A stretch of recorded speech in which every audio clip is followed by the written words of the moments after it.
with the arrival of TV, it might have been the end of the radio. However, it wasn't, and we know that today. But even today, radio still faces new technology coming out, including the internet. And something that some think that it may be the end of radio, and that it's not as relevant as it was before. Radio has a competition with Spotify, Apple Music, SoundCloud. The list goes on and on. People are constantly using other ways to listen to music than the radio. I, for a fact, think that it was a little bit dead. And for radio to work, there needs to be advertisements. And I didn't think that many people listened to the radio. But as I did more and more research on Just Media, it talked about how 92% of consumers over the age of 12 listen to the radio weekly, which kind of shocked me a little bit because I was thinking, wow, I don't really ever listen to the radio. But it kind of showed to me that the radio isn't dying, and they're still able to get plenty of sponsors and advertisements on the radio, and it's not an issue. However, I do think what the issue is that radio doesn't really listen to what the people want.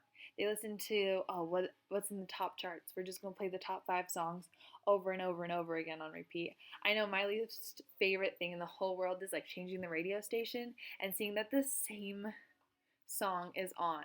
It, like, as the last station, bothers me to no end. I wish that the radio was a little bit more like the BBC radio. They have live lounges or my favorite, BBC Radio 1 has live lounges where they have artists come in and cover other artists' songs, which is super cool, and I think it's amazing. They hire actual DJs who know what is up, and these DJs get hired for parties, and like they're actual DJs and not some guys just sitting around putting together a list of the most 5 popular songs. In fact, here are some of BBC Radio 1's actual DJs. They all have a little bit of a different taste.